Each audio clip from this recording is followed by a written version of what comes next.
Thank you so much for joining us today. I have an amazing guest with me. She is a wealth of knowledge in everything from knowing your numbers, understanding the financials of your business, to team development, personal development, and growth.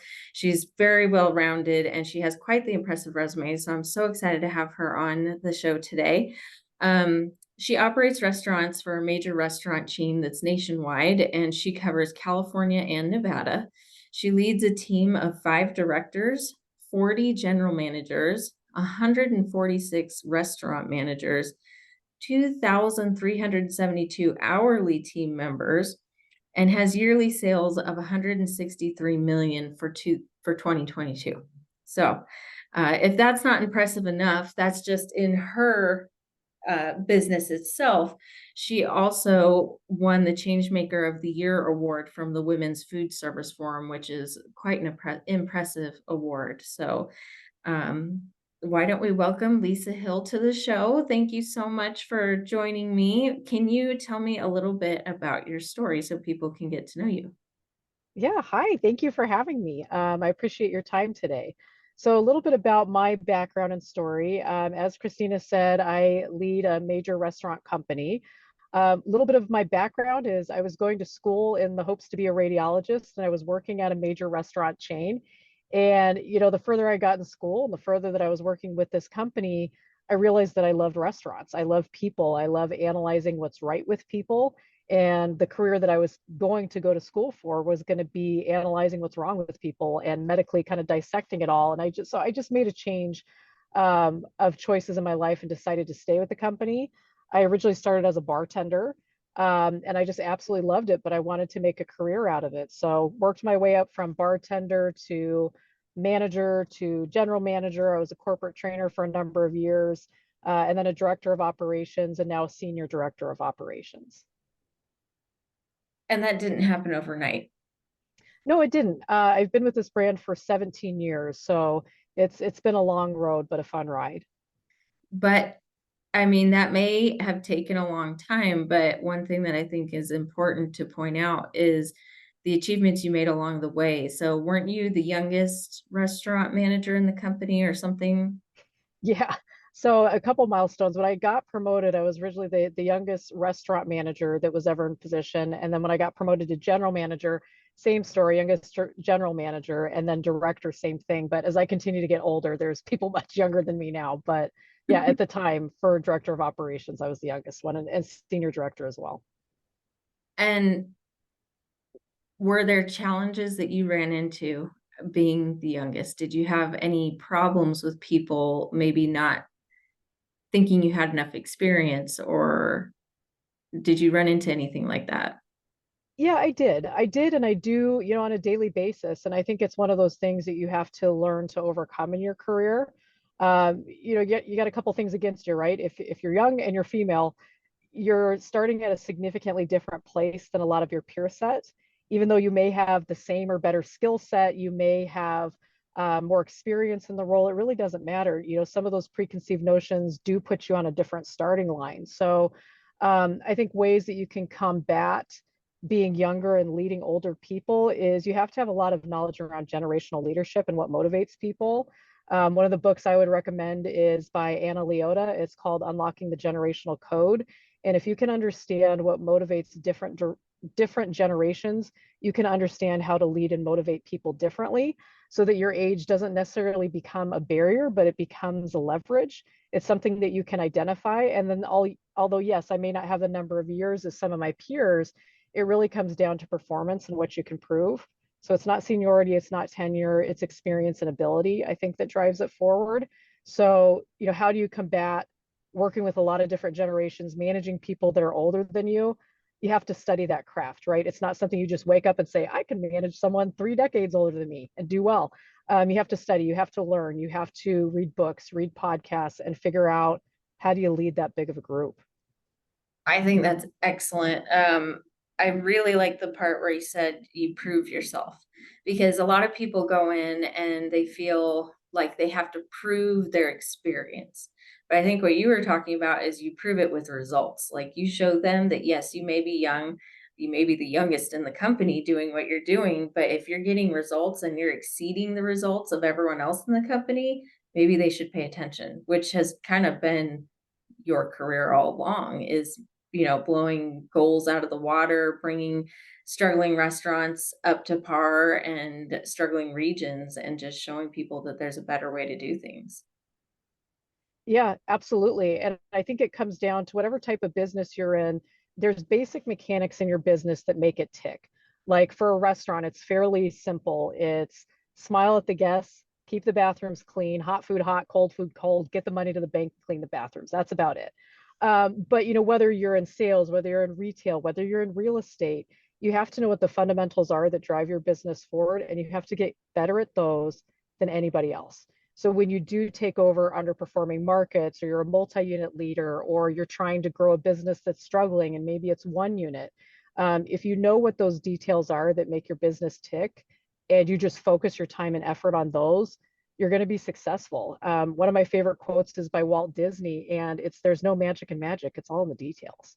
Mm. People can have these great careers and look like high performers, but at the end of the day, it's nothing magical, it's nothing special. It's the day-to-day repetition and basics that drive your business forward.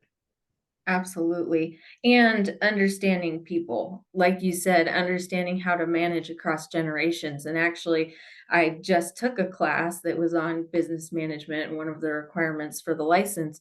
And they actually had a whole section on generational leadership and how you interact with the different generations, because you can't tell one generation one thing and say it the same way to the other generation. It won't have the same results. So I'm excited to read that book. I wrote it down.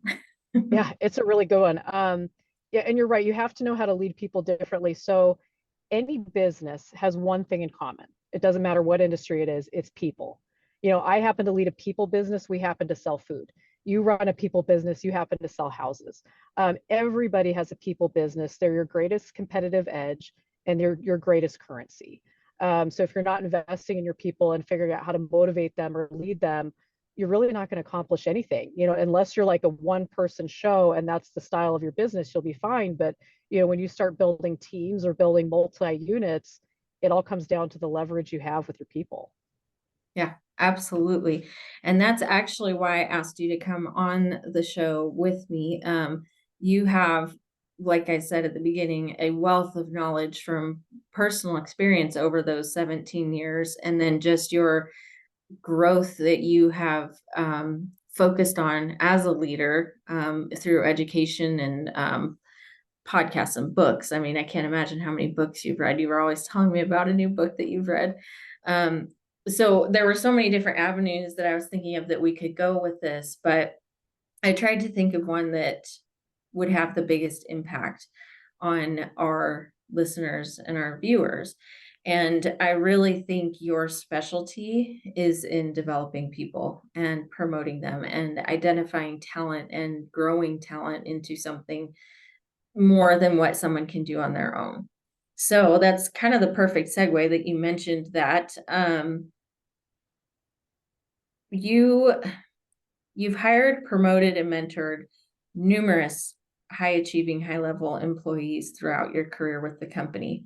Can you kind of walk us through that process from step one, hiring, interviewing, all the way through to promoting them to a high level position?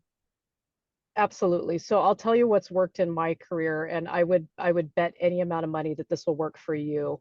So when you're hiring people, it's important to remember you're hiring for will, not for skill. This idea that you're going to find the perfect applicant and they're going to check every box and they're going to have all the perfect skills.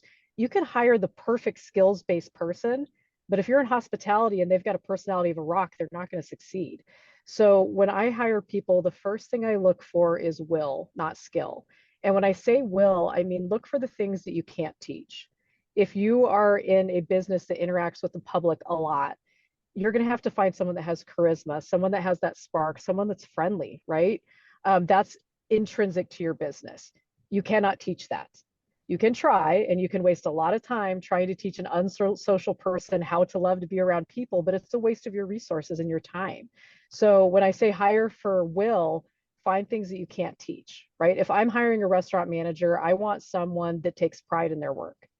It doesn't mean they have to have a business degree and have management experience. Honestly, if I see a line cook that takes a lot of pride and keeps their station organized and clean, I can teach them how to run a $5 million business, but I can't teach how to take pride. I can't teach how to take ownership. I can't teach how to want to be around people. So when you start making hiring decisions, don't get caught up on a resume. Spend more time understanding if that individual has all the things that you can't teach, because you have to be able to count on your own multiplying factor. And when I say that, you have to be able to count on your confidence in your business to be able to replicate that in others. So get people that have a spark, get people that have that behaviors ingrained in them that make them successful in your industry, and then teach for skill. Hire for will, teach for skill. So what are some of the ways that you can identify will during an interview process? Absolutely. So I think, appearances, this sounds odd, but I think appearances matter a lot, especially if you're doing like a virtual interview. You can tell if someone put thought and intention into their appearance, right? What does their Right. background look like virtually? I think for me, I'm looking for organized. I'm looking for someone that takes pride in their appearance, right? So I think those first impressions matter, how they present themselves. And then I typically ask a lot of open-ended questions. Just tell me about yourself, right?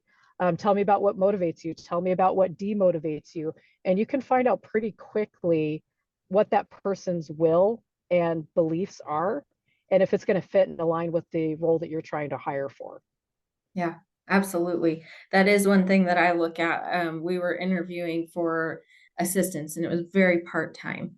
And the majority of people showed up in like t-shirt and jeans. And then a handful of them showed up suits or nice professional blouses. And it's like, this is a part-time minimum wage role. But I can tell those people really want this job and they're probably going to go above and beyond if they show up to the interview like that. Yeah, absolutely. And I think that personal connection, and again, it really depends on the type of business that you're running. Maybe Sure. you're hiring for a data and analytics person. They don't need to really interact with the public. That's different. I would look for someone that's, very particular if it's that type of role, but know the role that you're hiring and then focus on all the things you can't teach. Great leaders, great employees are rarely bought. Just remember that they're always built. And when you build employees and help them have marketable skills, your retention rates are amazing, and you have very little turnover. That's one of the most expensive parts to a business. So I would recommend, if you haven't calculated what turnover costs you, you should. I know that if I lose a restaurant manager, it costs me $13,000 to hire, recruit, train, and get them back up to skill. So do I want to pay 13 grand every time I need to hire someone, or do I invest my time to where they're happy in their role and feel developed and want to stay? Yeah, that's good advice. And that's kind of jumping ahead before we move into that part of it. With the hiring process, the one question that I would ask is you're looking for will, right? You're not just looking for their skills. How does the interview process work? I'm sure it's different for the different levels in your company. So an hourly employee's interview is going to be different than like a higher level salaried employee. But do you always do a multi interview process with everyone, or is it one and done? How do you usually do it? Yeah, good question. I actually think it starts before that. So if you have the ability to listen to any Jim Sullivan podcast, one of the things he talks about is always be marketing. Um, so you're marketing the role. So when I'm in restaurants, it's not necessarily about always sit down interviews. It's marketing what it feels like to be a successful leader within the company, that you can do it. And then you always seek out talent. I call it flipping over rocks. Ask your leaders and the people that you work with, yeah, what about that person? They seem really put together. This person has a pep in their step. I like this person's personality. What about them? So you're kind of interviewing and setting people up that maybe haven't raised their hand and asked for that opportunity. So always be marketing, always be turning over rocks. And then the process that you drive with interviews needs to be consistent. So when I'm hiring like a general manager or multi-unit, it's very consistent, right? So I'm looking for their resumes to see if they have basic job proficiency to be able to get up to speed. And then as much as I can, I either do virtual with, the video on, or I like to do in person, right? Fairly informal. And I think interview style matters. If you want to interview someone and be super tough and ask all the hard questions, you're really not going to get a real feel for how that human being interacts. I think it's much more important to be candid, to be very casual, because you're going to pick up really quick if they're just candid and honest and feel like it's comfortable. You'll be able to tell much more quickly what type of a person they are. So be structured. Second interviews are always advisable, right? But I think you have to treat all the applicants the same way. You can't ask one question, ask another the other, because you're not going to see any consistency. But the biggest piece of advice with interviewing is make them feel so comfortable they'll tell you everything, because that's when you'll really get down to their will level. So you're asking a lot of questions and probably doing more listening than talking during the interviews, Absolutely, lots of open-ended questions. right?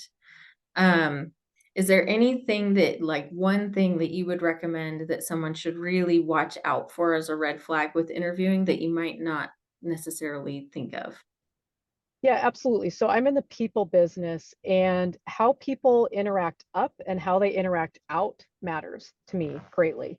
Um, and because I think it builds a healthy culture. So when I'm hiring someone, I'm hiring them for the role, but I'm also trying to hire and see how they're going to fit into the culture that I create. So one of the questions that I ask is, tell me about a difficult conversation that you've had with a coworker. Can you tell me about an argument that you had with someone on your team? And the way that they talk about it and the way that they talk about themselves, and did they go through the correct processes, did they work towards a positive working environment or a negative working environment? That's my usual red flag question that I ask. You'll get some examples like, oh my gosh, I had to work with this girl and she was so mean and here's what happened and I went to her boss. Like, that's like a red flag, like, no, you're not going to make this. But if I have someone that says, yeah, I had a disagreement, we sat down one-on-one, here's what we hashed out, here's the solve. Like, I'm looking for their process and how they're going to interact and fit on my tribe. Or the behavior is going to help, or are they going to hurt my business? Oh, what I love about that is when we're interviewing for the team, one of the questions we ask is, tell me about a difficult situation in your last, you know, workplace, whatever, and how you handled it. And that's a very vague question. I really like that yours gets right down to the point of how did you handle an argument, not just a difficult situation, but an argument. So then they can't get around it and just be like, oh, I completely customer service, and went above and beyond. No, it was a difficult argument. How did you fix that? So Yes. I love that. Yes. And if they say, oh, I've never been in an argument, then that tells me they're passive. And that they avoid everything. Like, everybody's been in an argument with somebody during their career. And I want to see what that process looks like, because I'm also very protective of the culture that I drive. So I want to see how they're going to fit into it. Yeah, and actually that's kind of an indicator of your skill level with interviewing people. If someone says they haven't been in an argument, you automatically think they're passive, which they probably are. And how will that fit into your team versus, oh, they're great. They must get along with everybody, or oh, they're lying to me. You're probably right. They probably are passive. And how does that play into things? Yes, and will they be happy working for me? I believe in a concept called radical candor. Look up some TED Talks on Kim Scott. She's got a whole repertoire about radical candor. Like, you're going to be super direct. You're not mean, you're not unkind, but you are going to tell them what you think. And if someone's extremely passive, they may have a hard time with that type of direct radical candor and feedback. If they're not used to that, that's going to be a hurdle that they're going to have to learn working with my team. You actually have a nickname for that I think is pretty good. Taking the cork Which Yeah, taking the cork off the fork. Yeah, so I've given that analysis or the analogy a couple times. So taking the cork off the fork. So let me explain what I mean by that. Is the most unkind, uncaring thing that you can do for someone that works for you is not tell them the truth. If you've ever had to fire somebody for bad performance, you have to really ask yourself, was I candid with them? Was I fair with them? Did I tell them what really mattered? Did they know what I thought of their performance? Or did I candy coat it? Did I sugarcoat it? Did I bubble wrap it? Did I minimize all my feedback? Like, hey, you're doing a terrible job, but don't worry, you're a wonderful person. Like, am I the reason that this person doesn't have a job anymore? So again, the most unkind thing you can do is not give feedback and have someone lose their job. So when I say take the cork off the fork, like, pinpoint the actual issue. You don't have to be mean about it. You don't have to be unkind, but the less bubble wrap you put around it, you can give very specific feedback and exactly what behaviors are wrong, right, what they need to do to have their job. And you can give them continual feedback, but you cannot candy coat it in leadership, hoping that you're going to save them. And again, it'll happen to you when you have to fire someone for bad performance. There's going to be a pit in your stomach. Am I the reason that this person's here? Was I so kind that I didn't give them what they needed to hear? Yeah. And I think people who are true leaders will have a pit in their stomach about it. Most people will blame it on that person's performance, but I love what you said that am I the reason that person doesn't have a job anymore because I wasn't able to clearly convey what the problem was. So yeah, excellent. Which kind of leads me into, okay, you've gotten through the hiring process with whatever level employee that you've hired. That's kind of how you run your process, which is excellent. Now you're kind of working with the people who are in the company and you're promoting people into different roles. Can you talk a little bit about that? How do you develop them from, okay, they have the will, I've taught them the skills, how do they get to that next level and how do you help them get there? Yeah, so I think you have to provide your employees a lot of structure. I think people are kind of like tomato plants. There's some that really like a lot of structure. There's some that need basic structure. And you got to kind of figure out what your team is, but everybody needs some kind of structure. An example of that is I'm a big fan of monthly one-on-ones, where you sit down with one employee to give them direct feedback about their performance. Every 30 days is typically the best. And when you're leading people, it's not just about their skills and are they doing their job. You have to figure out what motivates people. So when I do monthly one-on-ones, I ask my team two specific questions. I say, tell me about a time that you felt motivated or energized about your job. Tell me a time that you felt demotivated about your job. And when I do that, I can understand what motivates my employees, what kind of crushes their souls, and then I can gear their development to make sure they have just enough of both, right, to be successful and continue growing. But there has to be some kind of structure. They should be able to set their watch by how consistent you are, whether it's monthly one-on-ones or it's weekly check-ins or it's business reviews, right? People need a lot of structure so there's not stress. And I'm not saying that I micromanage my team, not even close. But there's just a lot of structure. They know to expect feedback. It's not bad news leadership and they only hear from you when they're making mistakes. They get continual feedback, good, bad, otherwise, but also structured one-on-one time specifically about them and not group sessions, right? So if you're leading a team and you have one person that's not performing, it's pretty easy to make broad strokes policies because you're frustrated at one person. Manage your outlier. Don't manage the whole group because of that one person. And if you have monthly one-on-ones or weekly check-ins, whatever it is, get some kind of cadence with your team to help give them individual feedback. I love that. Manage your outlier. That's really good. And actually, I was just listening to a podcast with, it was an interview with Mike Michalowicz. He's the author of Profit First and the Pumpkin Pie Method and all of those really good business management, business leadership type books. And he described it just like you did, where you hire for will, not for skill, right? And it's like, how do you identify that potential? Because that's not an easy thing to find in someone and to see early on.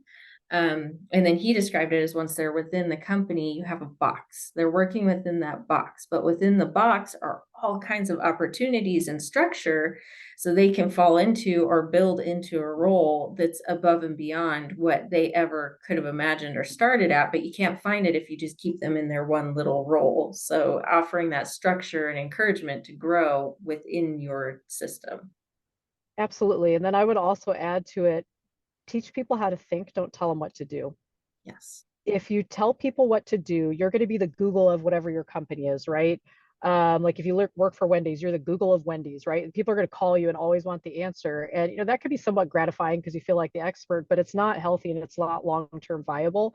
You have to teach people how to think, not tell them what to do. The more that you teach people how to think, they will drive your business forward for you. And as a leader, that's your job. Your job is to develop people and teach them how to think, not give them the answers. So when I have like a general manager that's calling me about like maybe an HR situation, they're like, here's what's going on. And then they pause and they wait for me to tell them what to do. And I'm like, let's think about that. How are you going to handle it? Like, I know what I would do and I can give them advice, but I'm not going to give them the easy answers because if that's the structure that I create, my phone will never stop ringing. They're always going to be calling me and waiting for me to tell them how to think and what And to then you're do. really doing the job of all those people instead of them. Correct. And I would say something I've learned in my career, especially as you grow your brand, whatever it is, and you take on more responsibility, there's only one resource that you have that's unrenewable, and that's your time. Everything else you can make more of. Your time is your only unrenewable resource. So you have to be very selective and careful on who and what you give it to because you can't make more of it. And if you're spending your time on someone that is underperforming, you need to put a deadline on how long you're going to invest your time on that individual, because you spending your time on someone, you're also saying that you're not spending your time on something else. So you have to make sure you get a return on that investment. Yeah, we call those the 30, 60, 90 plans. And it's where, like, in 30 days, we expect to see this improvement. In 60, we expect this improvement. And that way, if you're not hitting those, then it's pretty clear you don't need to waste your time on that person because they're not willing to make the changes. But Correct. And then I think that's good advice. when you're analyzing that poor performance, you always, it's skill or will, can't or won't, can't or won't. Is it can't or won't? Are they failing because they don't know how to do the job and they can't do it? Or are they failing because they won't? I can fix can't, I cannot fix won't.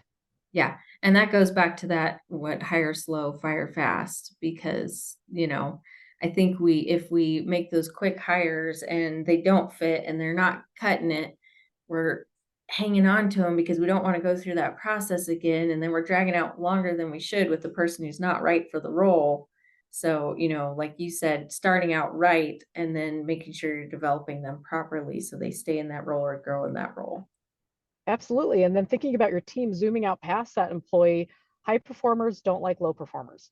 Low performers don't like high performers. So if you have a low performer on your team and you're investing all your energy and effort trying to make them a high performer, there's a whole group of high performers around them. They're going to lower their behaviors to match the poor performer. So kind of think about your company or your business like a petri dish. What you allow to grow will grow. And if there's something that's toxic or unhealthy that's not contributing to a positive environment, you better cut that out because it'll take over your whole petri dish if you're not careful. Absolutely. And then it affects your culture. It affects Yeah. so many different things. So, yeah, absolutely. Excellent advice. All right. So then you've kind of promoted people within, and you've mentored some very high level employees in your company as well. Talk a little bit about that. Yeah. So I think going back to the idea around structure, I think mentorship is another piece of the structure. And mentorship is not necessarily one of your direct reports. Sometimes it's people throughout your organization or across an organization. But I take a particular interest in mentoring female leaders uh, because obviously I'm a root for the home team, right? But we need to work together to get people promoted to kind of break down some of those barriers and glass ceilings we deal with. But I think mentorships is sharing insight, giving advice, and then trying to talk about that person and advocating for them in rooms that they're not in, Hmm. giving them credit, right? Making them look good. So if I'm mentoring a female leader that's in New York and I know there's a position coming open in her area, I'll make it a point to sit by her boss at the next conference and say, have you heard about this person? She's really good. Did you see X, Y, and Z? Oh my gosh, I stole that idea from her. So bring people's names up in rooms that they're not in. And that's part of mentorship, mentoring and advocating for someone. And I get just as much out of it because I get fresh ideas that I can share with my team and say, oh, you should call this person. I saw them doing something really cool. But um, make deliberate time to be a mentor. And most people aren't going to raise their hand and say, hey, would you mentor me? But if you see someone throughout your organization, your company, that you can see a self-reflection, like, oh, I used to be her, 20 years ago or 10 years ago, I was in her spot. I bet myself could have used some help back then, right? So recognize that and say, hey, do you want to have a mentorship? Let's meet once a month. Let's meet bi-weekly. I would love to pick your brain. I'd love to support you. And I will tell you all the mistakes I've ever made in my career and hopefully save you two or three. But I think that's important. It's important to commit that time, especially to female leaders in business. That's so good. And I think it's such a reflection of the leader that you are, not just a leader, but an exceptional leader. Because most people think of, up and comers that they need to be reaching out to people who can mentor them and who can, get in the room that has people who are performing at a higher level than you so you can get to that level someday. But no one ever talks about the other side. Like when you are a high level person like you, advocating for those people, like you said, sitting next to that, person who's in charge of promoting them and putting in a good word or giving them advice, seeking them out if you see that they have a lot of potential. You never hear people talk like that. So that's amazing. Or or helping champion people in groups. So, if you're in a fairly big organization and there's a lot of people in the meeting room, especially if there's women, there's very few women, and it gets, the herd gets thinner the further you go up. But also calling out and championing. I've seen it multiple times where a female leader will say something really smart and everybody else runs over her. And I raise my hand. I'm like, wait a minute, no, what did she say? That was really smart. Or if someone has a great idea, but they're too shy to talk about it, I'll call them out and say, hey, why don't you tell everybody what you've been working on? That's part of what you do to change company culture. And mentorships can make a huge difference on people's lives. I'll tell you a short story of what happened to me recently. So I got a call from the head of HR and I thought, oh God, like, what did I do now? I was a little too candid with somebody. And she called me and she said, I need to talk to you about something that happened with a new director orientation down in Orlando. And I said, okay, what happened? And so there was a bunch of directors that had just gotten hired, and multiple of them were some of my mentees that I've been working with for the past 3 years. And I knew they were going down. They were super happy, sent them messages, congratulations, all the works, right? And I hear from my, like, literally the head of HR, and she's like, we were talking in a meeting room, who's helped you in your career, who's mentored you. She's like, there was people from all over the company and they kept saying your name. And Wow. she's like, how is that possible? And I said, oh, I met this person at conference. I saw a spark. I met this person. She reminded me of me 10 years ago. I just started talking, right? But on the flip end, these individuals were advocating for me. They were telling one of my, superiors that I had helped them. So it'll definitely help you with mileage in your career the more you build a network by making other people look good and investing your time in mentorships. Yeah, and that's amazing because I think when people look at you and the level of success that you've achieved and how far you've gone up in that company, they may think that you've been cutthroat to get there. And what you're saying is there's a better way to do it. Absolutely, especially females in leadership. There's some cultural issues that we have to deal with as women in leadership, and it's typically that we size each other up as competition. Oh my God, her hair looks better than me, or I hate her. She looks so good. I hate her shoes, right? It's very rare that female leaders get together and say, I can't wait to help her. How can I make her look good? And I think that's probably going to be the linchpin in changing the dynamics and equity, and particularly in senior leadership positions, is it's really hard to get there by yourself. So the more people around you in your tribe that you have like you, the further you're going to go. So you have to always remember about extending that ladder. Even if someone didn't do it for you, you have to do it for someone else. Yeah. And I think when people look back at your career, when it's all said and done, that's what they're going to remember about you more than how high you went, which is so much more Absolutely. fulfilling, because of what you've done and the people you've impacted during that time. Right. And it's not always, someone that's going to grow their way into an upper management position. I mean, it could be as simple as helping a server figure out how to make more money so they can take their kids to Disney. It could be giving them feedback on, like, hey, here's some salesmanship stuff. But you're right, to your point, someday we're all going to be in a rocking chair, reflecting on our lives and our careers. And I'm pretty sure I'm not going to be sitting there going, man, I had EBITDA perfect that one year, or man, my top line sales. Like, that's going to be irrelevant, right? Footnotes. I think it's all going to be about the people that you helped along the way. Yeah. Oh, I love that. Um, so we've talked about identifying talent, developing talent. Um, you obviously are, very high up in this company. Can you tell us a little bit about what your average day looks like? Average day to day, I think running restaurants is chaos. And I think you have to have at least two screws loose to want to be in restaurants. It's actually the worst margin industry that you could be in. Restaurants have an 80% fail rate. So you got to have a couple screws loose for sure. But I think that I love chaos because I love to produce order. I try and keep my time very structured and deliberate. What am I getting out of it? So I'm on the West Coast. My company is based on the East Coast. So it's not uncommon to start seeing emails coming in, at 3 and 4 in the morning. So I try and carve out parts of my day that are just mine. I actually put my phone on airplane mode because I'm not disciplined enough to stay off it. But I keep the first part of my mornings to nothing but my husband, my dogs, and just waking up, because that's a part of my day that I'm not going to get back. There's no sense rolling over and opening my phone and looking at numbers with one eye closed. They'll be there when I get to them, right? So I typically start my day at about 7. I go through emails, figure out what crisis situation needs to happen, make sure I have all my calls and meetings lined out for the day, cancel any that I don't find relevant or that are a poor investment of my time. And then after that, I get into restaurants. I work with leaders. I work side by side with them. I debrief. I regroup at the end of my day. And I think it's important, the bigger your career, the broader it covers is, are you running your day or is the day running you? Mhm. And I think it has a lot to do with stress levels, right? You have to be able to say no to stuff that isn't that important. Everything's important, but not everything matters, right?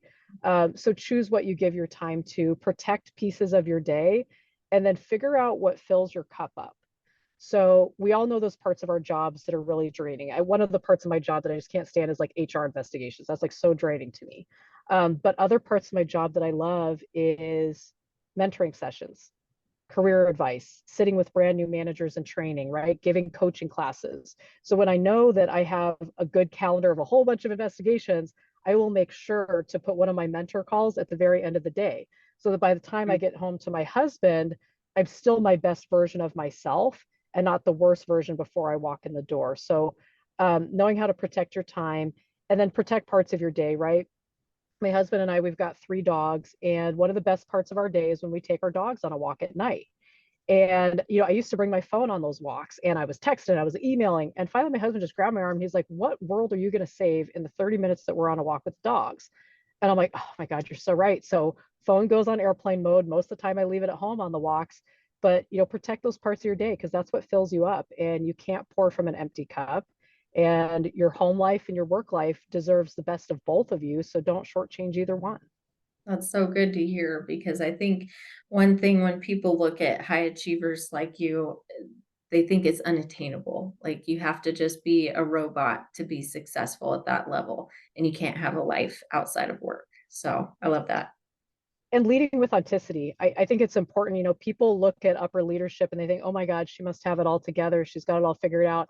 I don't. Half the week I'm a hot mess. And I think being able to make a message out of your mess, things that you've made mistakes in your career, things you wish you could do over again. When I talk candidly with people, I share all those mistakes because I think it's important that they know that not everybody has it figured out. I'm still figuring out as I go. And I'm constantly recasting and reeling in if I don't like the type of fish I'm catching. So if you're not getting the results you want, you can try something different and it does not have to be perfect. And if you sell yourself as perfect, no one's going to want to follow you. Yeah. Yeah. And that's excellent. And that kind of leads me to one thing I wanted to point out that I usually ask people on the show. Um, do you have a degree in business management or leadership of some kind or finance? Great question. So I've taken multiple courses after the fact, but no, I don't. Yeah. I have a high school education. I was homeschooled. I graduated when I was 16, right? Left my parents' house at 17. I was insane, right? But no, I don't think you have to be stuck in traditional cultural norms, right? I think, yes, can you take higher education courses and learn about business acumen? Can you learn, computing, things, Excel, whatever it is, but times are a lot different. Typically in years past, going decades past, you had to go to a major university to get that type of knowledge. Now, Right. honest to God, you can find anything you want to learn on YouTube. And it's just whether or not you have the discipline to constantly be finding some kind of brain food, whether it's a book, whether it's a podcast, whether it's seeking out a leader and asking for advice. I think it comes down to how hungry you are. And, not having a college education has not held me back 1 minute in my career or my life. Most major companies aren't even requiring a higher education these days. And frankly, unless it's something that you can get a really high return on your investment, I would argue take that money and go invest in a duplex and rent it out. You'd probably see a lot higher returns than a college education. But it just depends on your career field, right? And there are certain advantages to doing higher education, but don't let that hold you back. Yeah, 100%. That's why I ask that. And what's funny is most of the people that I interview don't have a degree. And I'm not Yeah, saying don't, get a higher education. Like you just said, yes, first, in some cases it is worth it, but don't use that as an excuse to hold you back from going big because right. you might not need it. Right. Like, do you know that Steve Jobs didn't have a college education? Right. Jeff Bezos does it. More than half of the world's billionaires never finished college. Yeah. Like that is not a linchpin to your success. If you want to, absolutely go for it. But the further I've gone in business, no one asks for that. They want to know what your abilities are, what your skills are, and what your actual results are. Yeah. And that goes back to what you said at the very beginning. Just prove that you can do it with your results. Um, So kind of leading into the last few questions, you mentioned brain food, and that was one of the questions. I didn't call it brain food, but I think that's excellent.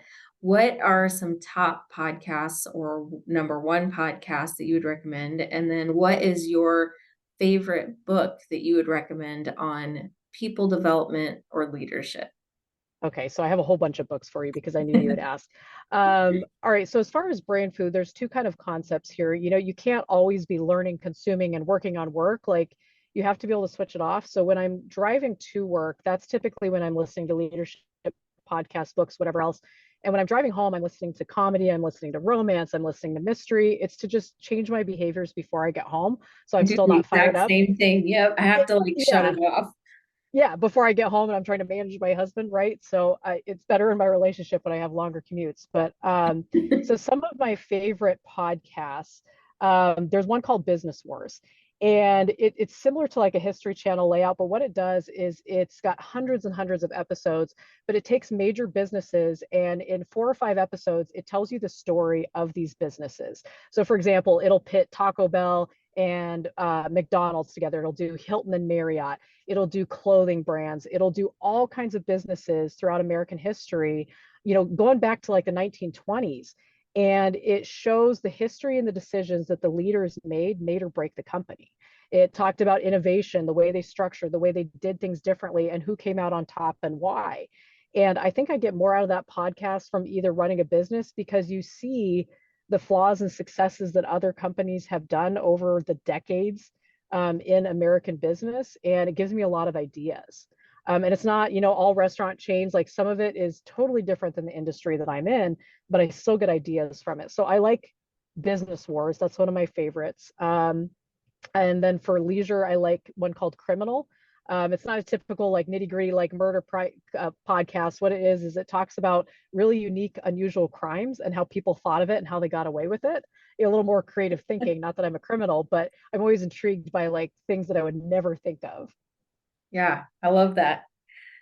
Um, so to kind of close us out, this has been excellent. So much good Yep. information. Oh, yeah. Sorry. Do you want books? Oh, yes, books. I'm sorry. Okay. Okay, No, you're sure. good.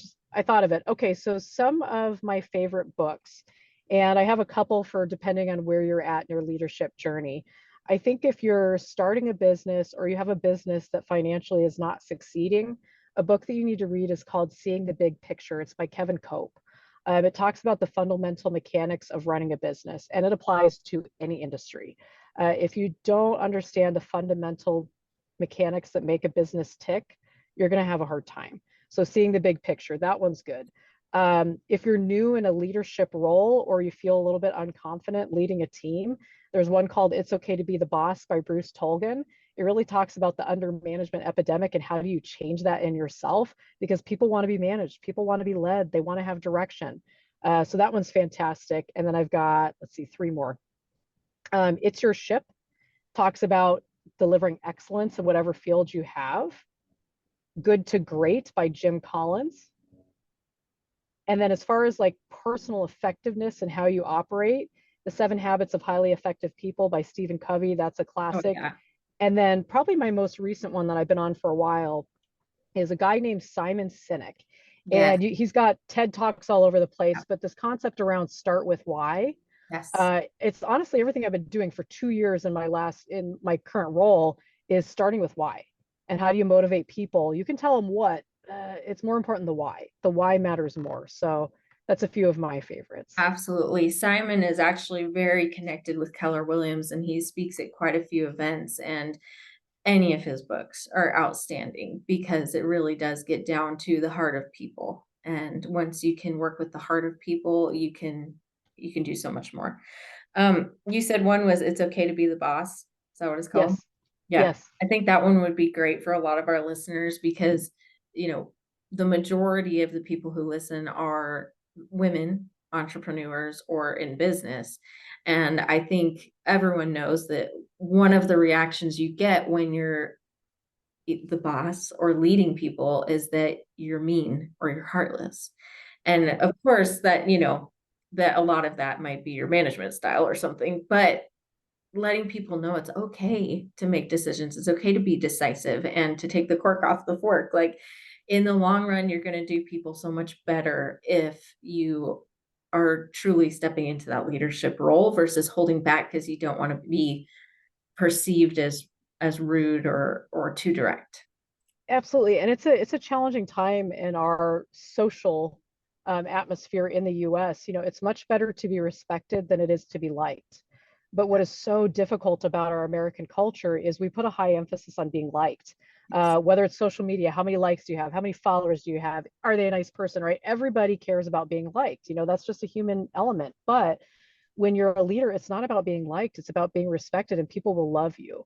But yeah, that book, you know, It's Okay to Be the Boss, it really empowers you and gets you to realize that somebody has to run the show, somebody has to give direction. You're not going to smother your employees, but in leadership, you're really like GPS and guardrails. But, you know, if you're too worried about if people are going to like you or not, and your team's going to, you know, drive off the road because you never turned GPS on because you didn't have the courage to lead them. So, yeah, that book is one of my favorites, especially for people starting out in business, people starting out in leadership roles. It gets you to think of leading people differently and that you owe it to them and they deserve to have a boss, right? They deserve to have a boss and know who's in charge and that you've got them and that you're charting a clear path. But yeah, that would be an excellent one, a good place to start. Yeah, I love it. So what do you think is the most important part of developing talent in someone, if you could kind of sum it all up into one phrase or a couple sentences? I think the most important part of developing people is knowing what that person needs. You Mm. know, the more diverse that your team gets, the bigger it gets, you have to know what that person needs. And not everybody can be managed or motivated the same way. A mistake that leaders often make is this is my leadership style, and people either like it or they don't. My leadership style is a chameleon.